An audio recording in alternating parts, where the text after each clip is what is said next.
أعوذ بالله من الشيطان الرجيم. بسم الله الرحمن الرحيم. الحمد لله حمدا يوافي نعمه ويكافي مزيده، والصلاة والسلام على خير خلقه محمد وآله وصحبه وأهل بيته أجمعين. أما بعد، د آخري سفر دوهم نمبر فته ورونو په اول نمبر پته کې موږ د مؤمن مسلمان د روح د وتلو بیان پای ته درته ورساوه، او د خبیث روح د وتلو په باره کې شروع چې اوس به هغه بیان درته پوره کړو. د خبیث روح په باره کې هم رسول علیه الصلاة والسلام بیان کړی دی، هغه چې د کافر بنده څخه را ایستل کیږي، او په یو روایت کې فاجر راغلی دی. رسول علیه الصلاة والسلام فرمایي کوم وخت چې دغه خبیث روح راویستل سي، ټوله ملایکې چې په مابین کې د مځکې او آسمان دي، او ټوله ملایکې چې په آسمان کې دي لعنت پر وایي. د آسمان دروازې ورته وتړل سي، ټوله هغه ملایکې چې د آسمان د دروازو مسؤله دي الله عز وجل ته خواست کوي چې د دوی د طرفه دا روح تیر نسي، هیڅوک یې نه غواړي.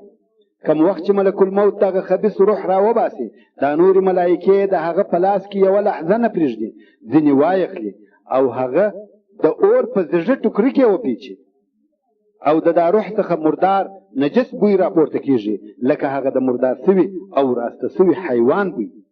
هغه ډېر بد بوی چې د مځکې پر مخ موجود دی. ملایکې دغه روح هم د آسمان و طرف ته پورته کی، او پر هر ډله د ملایکو چې ورسي هغه وایي دا څه خبیث روح دی، وایي دا فلانی د فلانی زوی دی، په هغه بدترین نومو د دنیا یې یادوي، څو و اول آسمان ته د دنیا یې ورسوي.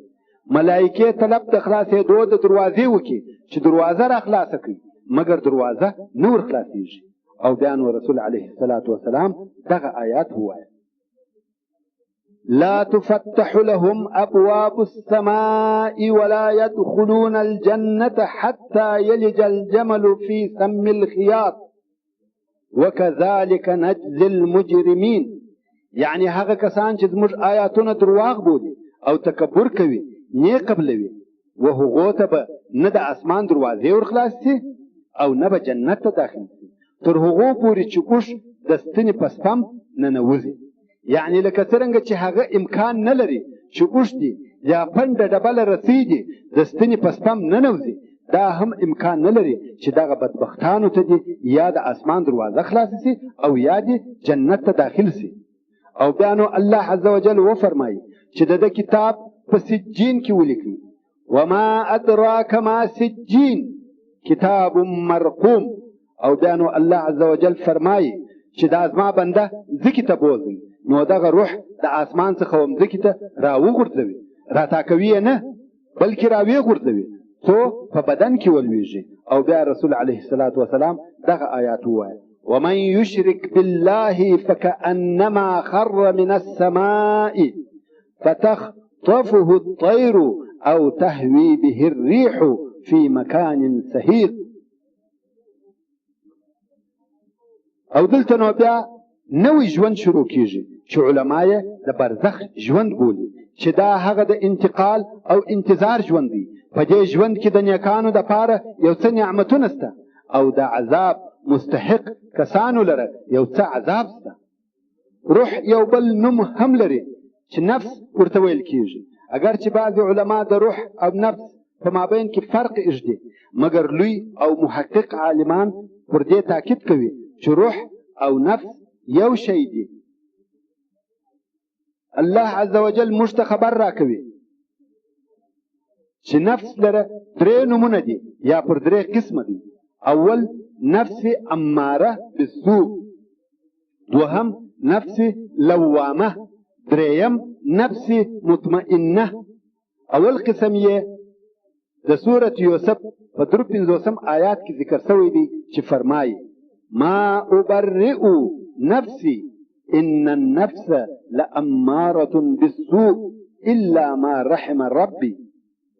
دا یو نفس اماره سو، او بل هغه دی چې نفس لوامه ورته ویل کیږي چې الله عز وجل په سورة القیامه کې ذکر کړی دی او فرمایي ولا اقسم بالنفس اللوامه، مگر دریم نفس هغه دی چې الله عز وجل نفس مطمئنه بللی دی او په سورة الفجر کې فرمایي یا ایتها النفس المطمئنه ارجعي الى ربك راضيه مرضيه.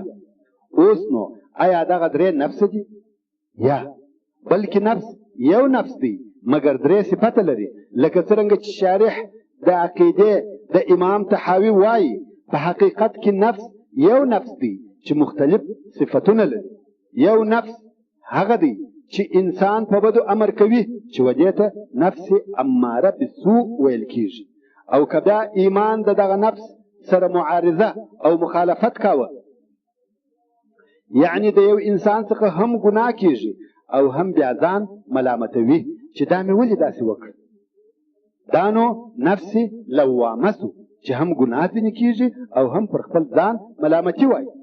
مګر که چیرې بیا ایمان قوي و او ګناهونه یې پرېښول او په خپل ایمان قانع او مطمئن و، دا نو نفس مطمئنه دی. دا روح او نفس و او دا یې صفتونه وه. کم وخت چې روح یا نفس د انسان د بدنه ووځي نو د برزخ په ژوند کې وي، اول اسمان ته پورته کیږي او بیا بیرته د انسان و جسد ته راګرځي او په دغه بدن کې یا د بدن سره اوسیږي، مګر په یو عجبه او بله طریقه چې وروسته به تفصیل درته وکړو. او دغه ژوند ته نعیم القبر یا عذاب القبر ویل کیږي. مګر هلته بعضې خاص خلق شته چې د هغو د روح دپاره خاص ځایونه دي. د هغې جملې څخه چې روح یې خاص ځای لري اول انبیا دي، لکه څرنګه چې په صحیح حدیث کې راغلي دي کم چې امام بخاري روایت کوي چې حضرت عایشه رضی الله تعالی عنها اوریدل چې رسول علیه الصلاة والسلام په هغه آخري لحظو کې د ژوند ویل بل الرفیق الاعلى من الجنه. نو د انبیاو ارواحونه هلته د رفیق الاعلى من الجنه سره دي، په مکرم ځای کې لوړ په آسمانو کې د هغو کسانو سره چې الله عز وجل مکرم کړي دي، که انبیاوي که ملایکې. لکه څرنګه چې د معراج په حدیث کې راغلي دي چې رسول علیه الصلاة والسلام په مختلف آسمانو کې د انبیاو سره ملاقات وکړي چې دوی پس د رحلته هلته اوسیږي. او دغه رنګه شهیدانو لره خاص ځای دی. الله عز وجل په سورة آل عمران کې فرمایي ولا تحسبن الذين قتلوا في سبيل الله امواتا بل احياء عند ربهم يرزقون. هیڅکله ګمان مکوي پر هغو کسانو چې په لار کې د الله جل جلاله وژل سوي دي د مړو یا د مړو، بلکې دوی ژوندي دي په نیز د رب خپل او رزق ورکول کیږي. پام کوه چې هیڅ دا خیال او ګمان ونه کې چې دوی مړه دي. د شهیدانو حال د نورو ټولو مړو څخه فرق لري. بدنونه یې لکه د انبیاو او صدیقینو نه خرابېږي، بدنونه یې سالم او ثابت پاتې وي، مګر ارواح یې په خاصو ځایو کې وي. لکه څرنګه چې تا ته رزق درکول کیږي، شهیدان هم ژوندي دي او رزق ورکول کیږي. چیرې رزق ورکول کیږي؟ په حدیث شریف کې راغلی دي چې مسروق د عبدالله ابن مسعود رضی الله تعالی عنهما څخه د دغه آیات پوښتنه وکړه چې څنګه رزق ورکول کیږي.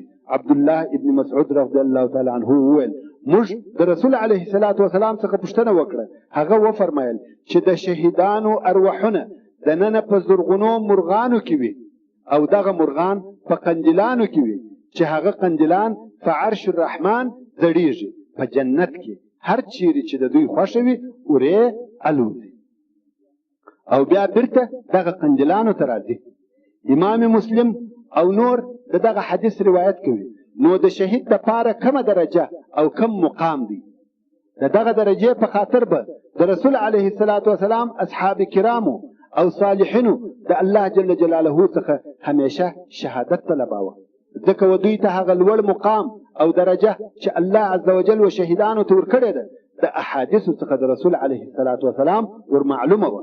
او که چا د الله جل جلاله څخه په صدق او اخلاص شهادت غوښتی، الله جل جلاله به و هغو ته درجه د شهید ورکړي، که څه هم پر بستر مړ شي. اوس به د قبر د راحت او عذاب په بیان شروع وکړو،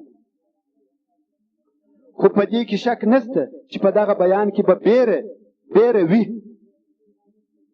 یو وخت و حسن بصري رحمه الله ته یو نفر راغی او ورته ویل چې بعضې خلک موږ دونه بیروي چې نږدې وي چې زړونه مو د خپلو ځایو څخه راووځي. حسن بصري رحمه الله ورته وویل که چا د دې دپاره بیرولې چې امن ته ورسېږي، دا بهتر دی تر دغه چې یو څوک دې په امان کې وای شی نسته او بیا د بیرې وځای ته ورسې.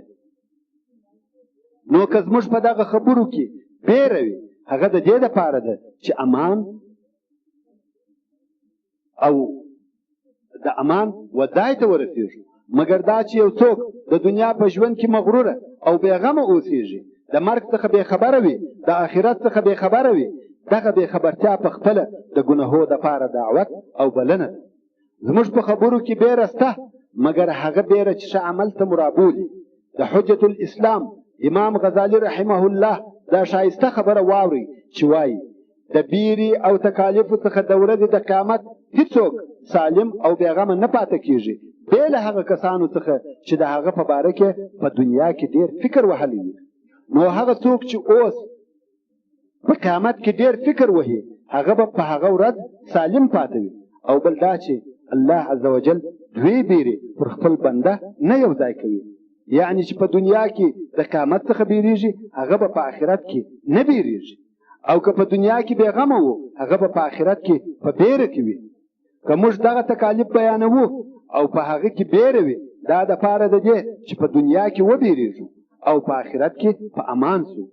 امام غزالی نور هم زیاتوي او وایي چې د بیرې څخه مقصد دا نه دی چې وزړه ته نرموالی ورپېښېږي، لکه د ښځو رقت او نرمي، او د سترګو څخه یې اوښکې راوبهېږي او زړه د یو څو لحظو دپاره بیریږي او بیا بیرته ولهو ولعب عبث او چټیاتو ته مراجعه کوي.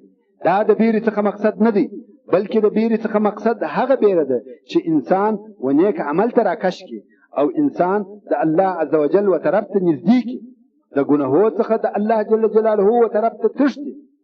لکه څرنګه چې الله عز وجل هم دغسې فرمایي ففروا الى الله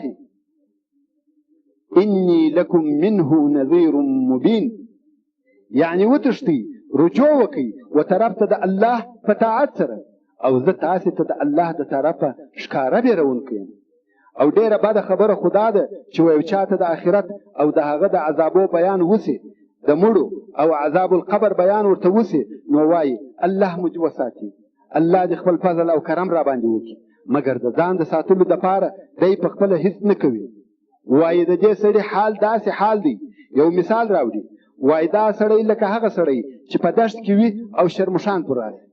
دلته یو کلا وي او دغه سړی و دا کلا ته ورورسېږي، مګر د کلا د دروازې سره ودرېږي او وایي پناه غواړم په دغه کلا او د هغې په لویو دیوالو د دغه شرمشانو څخه. دغه کلا او د هغې دیوالونه مې دې وساتي، مګر دا هلته ولاړ دی او کلا ته نه ورننوځي. نو دغه سړي ته پناه غوښتل فایده وررسوي یا هېڅکله نسي خلاصېدی.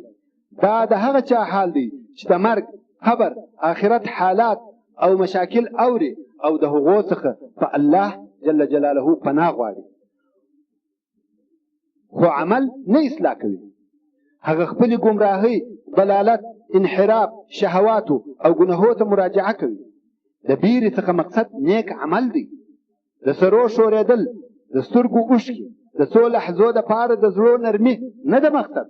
که څه هم دغه شیان د انسان څخه ښه او مطلوب دي، مګر بهتر او ډېر ښه دا دی چې په دغه بیره د الله جل جلاله و طرف ته رجوع وکړو.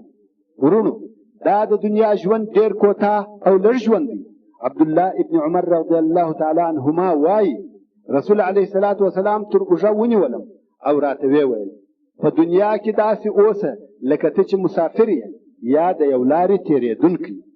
کن فی الدنیا کأنک غریب او عابر السبیل یعنی دنیا مه ډېروه بار دې سپک کړه.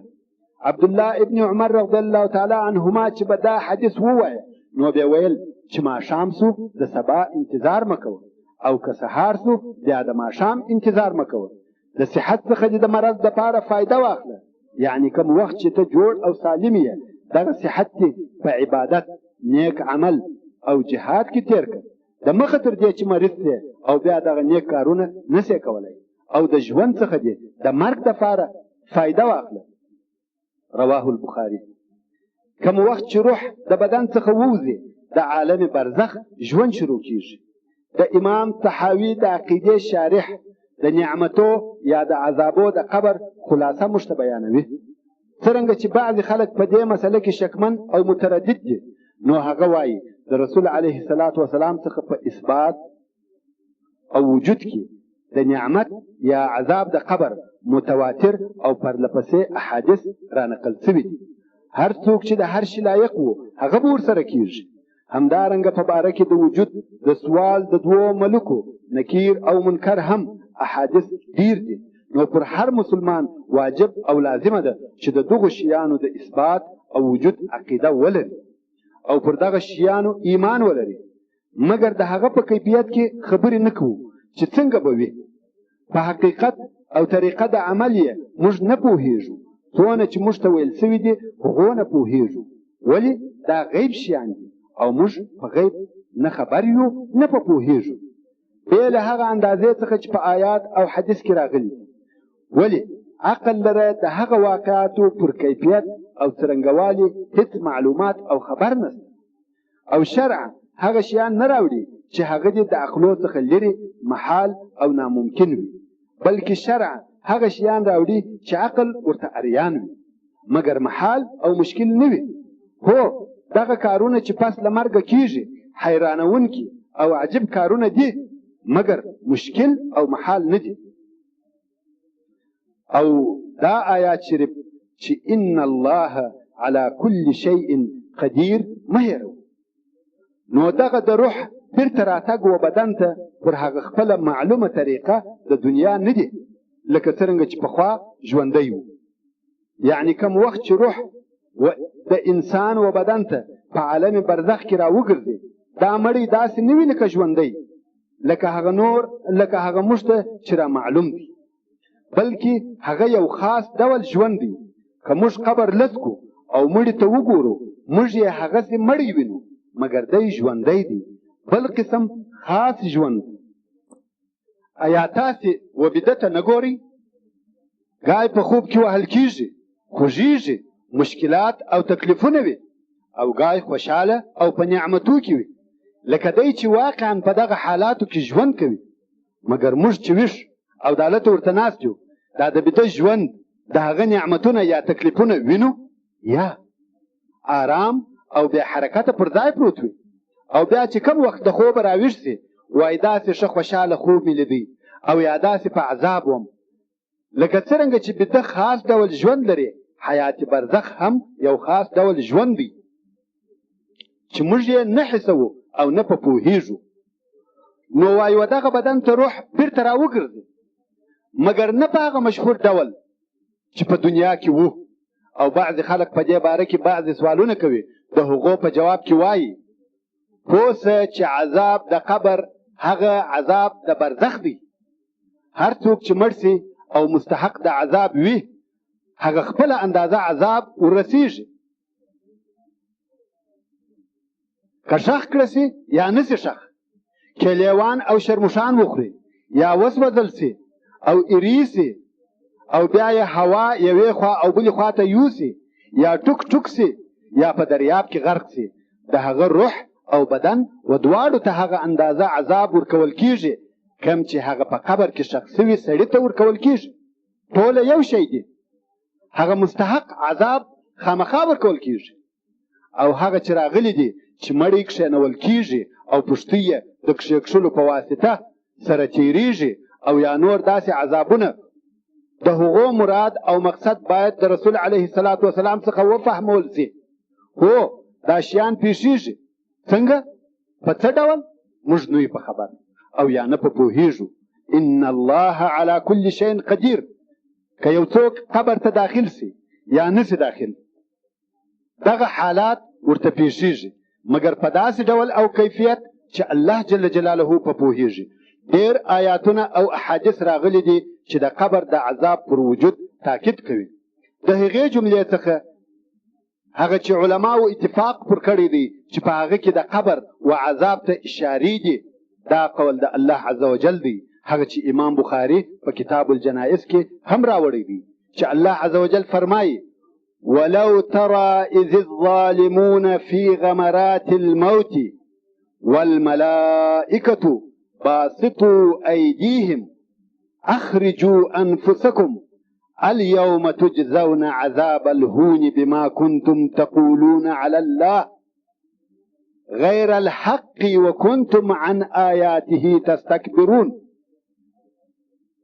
يعني اے محمد صلى الله عليه وآله وسلم، که ووینې ته ظالمان یعنی کافران په هغه وخت کې چې په سختیو کې د مرګ وي او ملایکو ورغځولي وي لاسونه خپل د دوی د روح د قبضولو دپاره، او دوی ته وایي راوباسئ خپل روحان، نن ورځ به جزا درکړه سي تاسې ته عذاب سپکونکی ذلیل کوونکی په سبب د هغه چې تاسې به پر الله جل جلاله ناحقه خبرې کولې او تاسې به د الله د آیاتو څخه تکبر کاوه او نه به مو منل.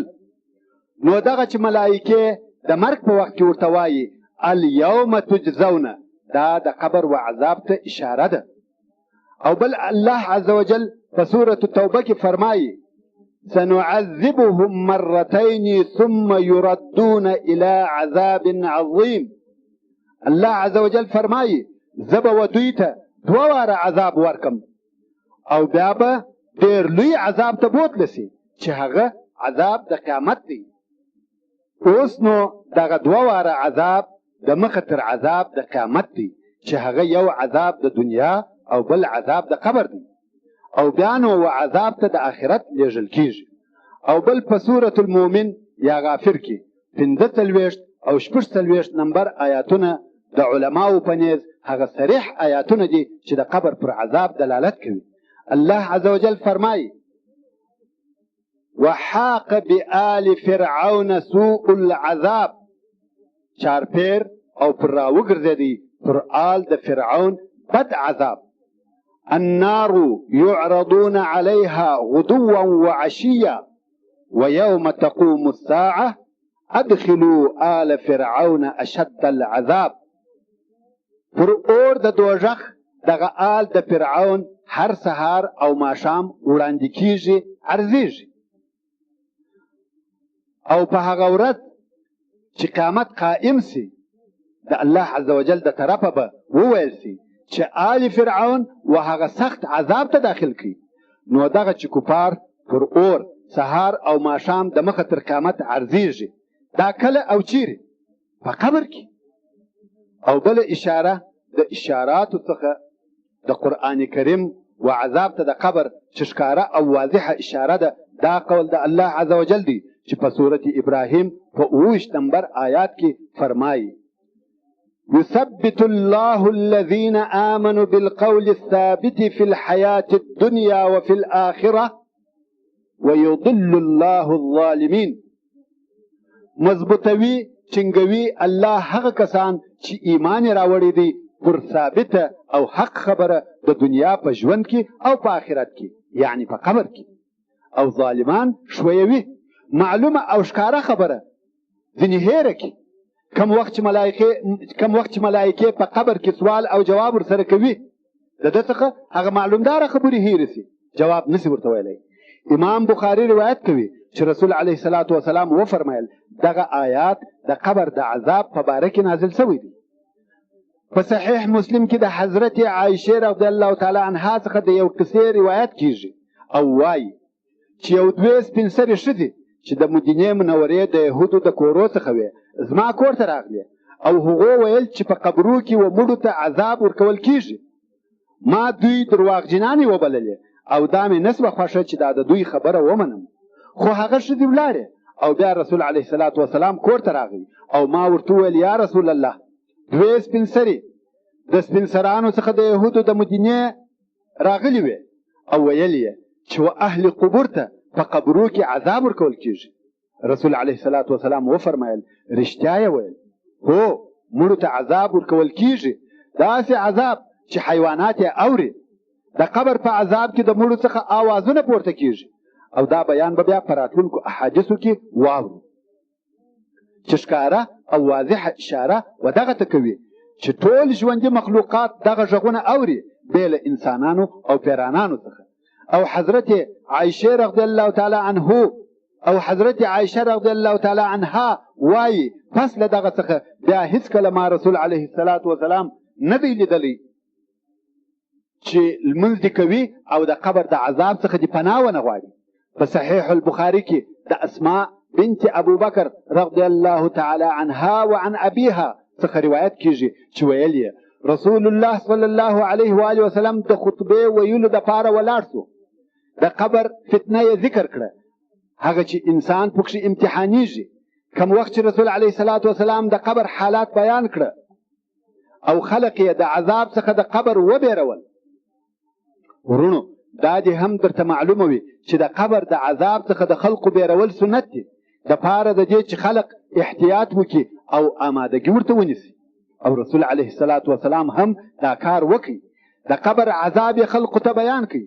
اسماء رضی الله تعالی عنها وایي په خلقو کې ژوژ او غوغا پیښه شوه، یعنی د خلقو څخه د بیرې په خاطر زګیروی په لوړ آواز پورته کېدی او دا د خلقو آوازونه دونه لوړ سوه چې زما او د رسول علیه الصلاة والسلام د خبرو په مابین کې پرده سوه، یعنی د رسول علیه الصلاة والسلام خبرې مې نه اورېدې او نه په پوهېدم او د رسول علیه الصلاة والسلام په نورو پاتو خبرو نه سوم پوه. اسماء رضی الله تعالی عنها وایي نو مې د هغه نږدې سړي څخه پوښتنه وکړه چې الله دې برکت درکړي. رسول علیه الصلاة والسلام هغه آخري خبره څه شي وویل؟ هغه ویل رسول علیه الصلاة والسلام وفرمایل چې ما ته وحی نازلې سوې چې تاسې په قبرو کې امتحانېږئ، په فتنه اخته کېږئ، داسې فتنه چې د فتنة الدجال ته به چې فتنة الدجال ته به قریبه او نږدې وي. ورونو په قبرو کې داسې فتنه او امتحان شته لکه فتنه او امتحان د دجال. نو هغه څوک چې د دجال فتنه ونه ویني هغه ته فتنه د قبر ورپېښېږي. د امام مسلم رحمه الله څخه روایت کیږي چې رسول علیه الصلاة والسلام په یو کښت یا باغچه کې د بني نجار تېرېدی او پر هغه خپله غاتره سپور و او موږ هم ورسره و چې یو وار دا غاتره وغورځېده قریبه وه چې رسول علیه الصلاة والسلام ځینې ولویږي. زموږ په اصطلاح غاتره وتورېده چې ومو کتل هلته قبرونه وه ښه نه معلومېدل، پخواني قبرونه وه چې 4 5 یا 6 قبرونه وه. رسول علیه الصلاة والسلام وفرمایل څوک د دغه قبرو خلک پیژني؟ یو نفر وویل زه پیژنم. رسول علیه الصلاة والسلام وویل دغه خلک کله مړه سوي دي؟ سړي ویل دا د شرک په وخت کې مړه سوي دي. رسول علیه الصلاة والسلام وفرمایل دغه امت په قبرو کې امتحانېږي، که زما بیره نه وای چې بیا به تاسې خپل مړي نه پټوئ، الله جل جلاله ته به مې دعا کړې وای چې عذاب د قبر یې در باندې اورېدلی وای، هغه چې زه د دغه قبر څخه اورم. رسول علیه الصلاة والسلام د قبر عذاب اورېدی. کم وخت چې به په یو هدیره کې تېرېدی دغه اوازونه یې اورېدل. نو وایي که زه پر دې نه بیرېدلی چې بیا به تاسې مړي نه ښخوئ، ما به دعا کړې وای چې الله جل جلاله په تاسې هم دا اوازونه اورېدلي وای. مګر که مو واورېدل د ډېرې بیرې څخه به بیا خپل مړي نه ښخوئ. په بخاري او مسلم شریف کې حدیث دی د ابي ایوب الانصاري رضی الله تعالی عنه څخه چې ویل پس له لمروېدو څخه رسول علیه الصلاة والسلام راووتی، یو آواز یې واورېدی، یعنی داسې ودرېدی لکه یو آواز چې اوري. صحابه کرام په تعجب کې سول، ویل یا رسول الله څه شي دې واورېده؟ رسول علیه الصلاة والسلام وفرمایل یهودو ته په خپلو قبرو کې عذاب ورکول کېږي.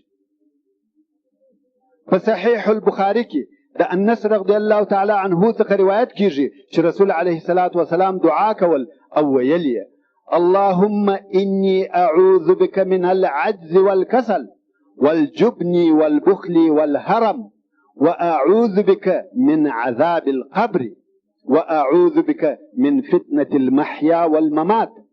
او په هغه حدیث کې چې امام مسلم یې روایت کوي، رسول علیه الصلاة والسلام به خپلو اصحابو ته ویل په الله سره پناه وغواړئ د عذاب څخه د قبر. او صحابه کرامو به هم ویل په الله سره پناه غواړو د عذاب څخه د قبر.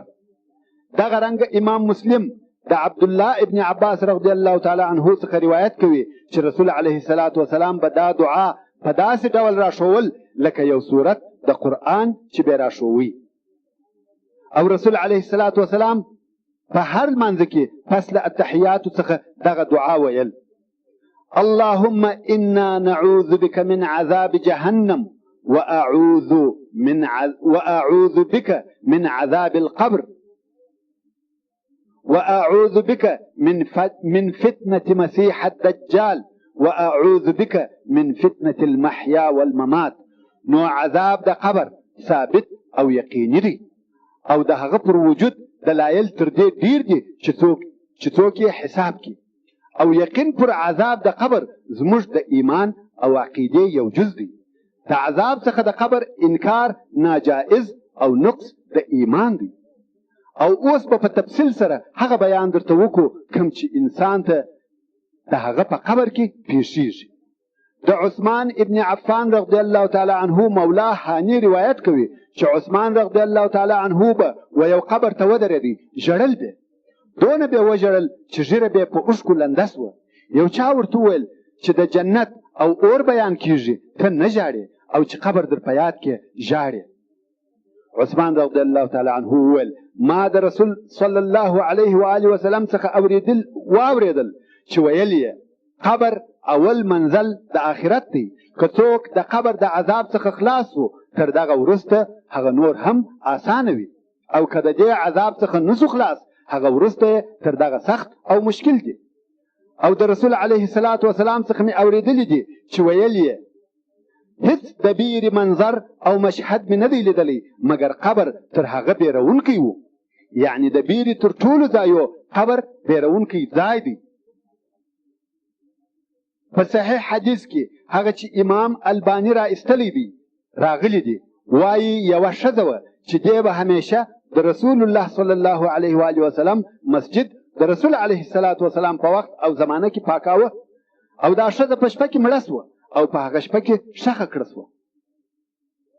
په سهار کې رسول علیه الصلاة والسلام دا ښځه نه ولیدل چې چیرې ده، نو یې پوښتنه وکړه، ورته وویل سوه چې هغه په شپه کې مړه سوه او په هغه شپه کې مو ښخه کړه. رسول علیه الصلاة والسلام وفرمایل چې ولې مو زه نه کړم خبر؟ صحابه کرامو وویل چې موږ دا نه کړه خوښه چې تا راویښ کړو. نو رسول علیه الصلاة والسلام په خاطر د عزت د دغې ښځې چې د مسجد خدمت یې کاوه د خپلو اصحابو څخه وغوښته چې د هغې قبر وروښیي او ورې ولي. قبر ته ورغی او لمونځ یې پر ادا کړي، او بیا یې وفرمایل دغه قبرونه پر خپل اهل په تاریکیو ډک دي، او الله عز وجل یې زما په لمانځه پر دوی ورته روښانه کوي. صلوات الله علیک یا رسول الله، رواه بخاری و مسلم و ابو داود و غیره. او په سنن نسائی کې راغلی دی کم وخت چې مړی و قبر ته ورداخل کی یو عجب حالت ورته پیښیږي. کم وخت چې سعد ابن معاذ رضی الله تعالی عنه د انصار سردار او د هغه بهترین او غره اصحاب څخه د رسول علیه الصلاة والسلام وفات سو، رسول علیه الصلاة والسلام وخپل اصحاب ته فضل درجه او مقام د سعد رضی الله تعالی عنه ذکر کړ. د ده تر درجې پورې په یو بل حدیث کې راغلی دی چې په جنت کې یو دسمال د دسملو څخه د سعد تر دنیا او هغه چې په دنیا کې دی تر ټولو بهتر او ښه دی. یعنی سعد په جنت کې دی او دسمال یې دغومره بهتر دی. نو کم وخت چې دغه سعد یې په قبر کې کښېښاوه، رسول علیه الصلاة والسلام وفرمایل دا هغه څوک دی چې د ده د مرګ په خاطر عرش الرحمن د الله عز وجل عرش حرکت وکړي، او ده ته د اسمان دروازې خلاصې سوې، او د ده و جنازې ته او یا زره ملایکې حاضرې سوې، مګر دی هم کښېکښل سو په کښېکښلو سره او بیا ایله کړه سو. ورونو حتی سعد رضی الله تعالی عنه د دغه لوړې درجې سره سره بیا هم کښېکښل سو. نو اول چې انسان قبر ته داخلیږي کښېکښل کیږي، او په هغه حدیث کې چې امام احمد په خپل مسند کې روایتوي وایي رسول علیه الصلاة والسلام وفرمایل چې قبر لره یو کښېکښل شته که یو څوک ځینې خلاصېدلی ساعت به ځینې خلاص شوی وای نو هیڅ انسان د دغه کښېکښلو څخه نه خلاصېږي او خامخا دغه کښېکښل ورسېږي. په حدیث متفق علیه کې د انس رضی الله تعالی عنه څخه روایت کیږي چې رسول علیه الصلاة والسلام وموږ ته د دغه حال تفصیل بیانوي او وی فرمایل یو بنده چې په قبر کې کښېښول سي دوستان او اقربا ځینې رارهي سي دی یې د پښو د چوټو کړپۍ اوري او بیا دغه مړي ته دوې ملکې راسي او کښېنوي او ورته ووایي تا د دغه سړي محمد صلی الله علیه و آله وسلم په باره کې څه ویل؟ رسول علیه الصلاة والسلام وفرمایل مسلمان او مؤمن سړی ورته وایي اشهد انه عبد الله ورسوله مگر کافر په بل روایت کې منافق راغلی دی یعنی کافر او منافق ورته وایي نه یم خبر ما هغه څه ویل چې خلقو ویل ملکې به ورته ووایي لا دریت ولا تلیت یعنی نه خبر سوې او نه صالح او مستقیم سوې. مگر رسول علیه الصلاة والسلام په یوه مجموعه کې د احادیثو هغه چې شیخ ناصر الدین الالباني جمع کړي او ترتیب کړي دي د دغه قبر حال ډیر دقیق او په تفصیل راته بیانوي. په حدیث کې د برا ابن عازب رضی الله تعالی عنه چې یو جز یې د مرګ په متعلق د مخه درته ذکر او بیان سو او اوس به باقي پاته حدیث د قبر په قضیه او مسئله کې پسې پوره کړو. رسول علیه الصلاة والسلام فرمایي چې ملائکې د مسلمان بنده څخه په قبر کې پوښتنې کوي او دی ښه صحیح جوابونه ورته وایي. په دغه وخت کې د اسمان د طرفه یو غږ کوونکی غږ وکړي چې زما بنده رښتیا وویل د جنت څخه فرش ورته اوار کړي قبر یې داسې ور فرش کړي لکه یو جز د جنت چې وي او ناره کوونکی وایي لباس د جنت په واغوندئ او یوه دروازه د جنت ورته خلاصه کړي نو د جنت څخه هوا او خوشبویي ورته راسي او قبر یې د سترګو د دید پر اندازه پراخه سي. دغه کوچنی قبر چې موږ یې وینو دونه پراخه سي چې د سترګو د دید په اندازه د هغه لویوالی او پراخوالی وي. ورونو مه بیریږئ او مه وارخطا کیږئ د قبر او د هغه د عذابو څخه بیره د کافرانو او فاجرانو دپاره ده مګر هغه فرمان برداره مسلمان چې د الله عز وجل اطاعت کوي فلا خوف علیهم ولا هم یحزنون نه پر هغه بیره سته او نه هغه غمجن وي. او بیا رسول علیه الصلاة والسلام د منکر او نکیر د حساب تفصیل راته بیانوي او هغه چې انسان د خپل عمل سره یو ځای کیږي د هغه تفصیل راته بیانوي او فرمایي چې دغه مؤمن او صالح سړي ته یو نفر راسي یا د یو سړي په شکل یو نفر ورته مجسم سي چې ښایسته مخ یې وي او ښه ښایسته کالي وي او ښه بوی وي او ورته وایي زیری درکوم خوشخبري درکوم په هغه شیانو چې ته په خوشحاله کېږې زیری درکوم په باغچو رضوان د طرفه د الله عز وجل او په جنتو چې په هغه کې همیشه نعمتونه دي. دا ستا هغه ورځ ده چې تا ته د دغه وعده درکول کېده. ورونو په دنیا کې موږ تاسو ته پیغمبران انبیا خاصتا زموږ پیغمبر خاتم النبیین محمد صلی الله علیه و آله وسلم د خپل عمل د مکافات وعده راکړې ده. په قرآن کریم کې ټول شان موږ ته ویل سوي دي چې ان الابرار لفی نعیم و ان الفجار لفی جحیم. نو ورته وایي دا ستا هغه ورځ ده چې تا ته د هغه وعده درکول کېده.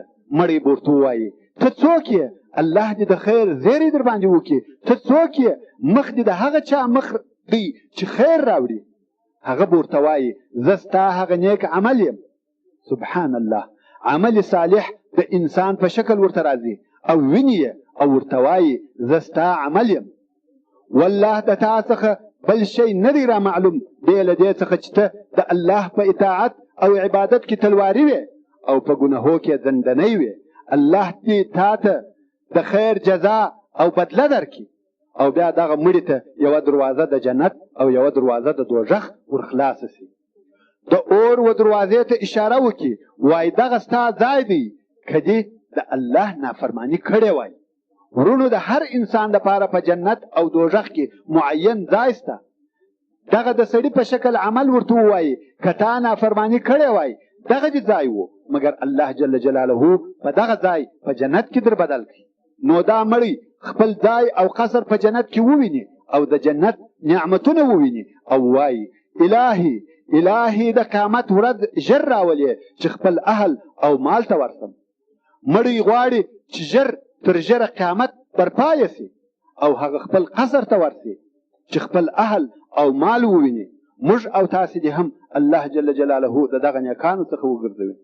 او رسول علیه الصلاة والسلام بیا په مقابل کې د کافر یا فاجر حال هم راته بیانوي او فرمایي کم وخت چې و دغه کافر یا فاجر مړي ته وویل سي لا دریت ولا تلیت، نو په اسمان کې ناره کوونکی نارې کې چې درواغ وایه د اور څخه فرش چې درواغ وایي د اور څخه فرش ورته اوار کوي او د اور څخه یوه دروازه پوره خلاصه کوي.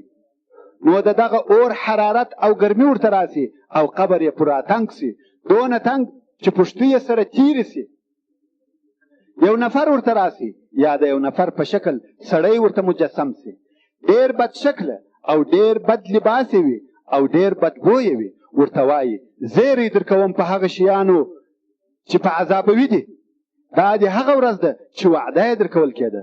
مړی ورته وایي ته څوک یې؟ الله دې د شر زیری در باندې وکړي. ته څوک یې؟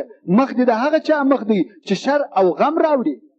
سړی ورته وایي زه د هغه خبیث عمل یم، په والله نه دې پېژنم مګر دا چې ته د الله جل جلاله په اطاعت او عبادت کې کهاله او سست وې او نافرمانی ته د الله جل جلاله تلواري او چسپانده وې.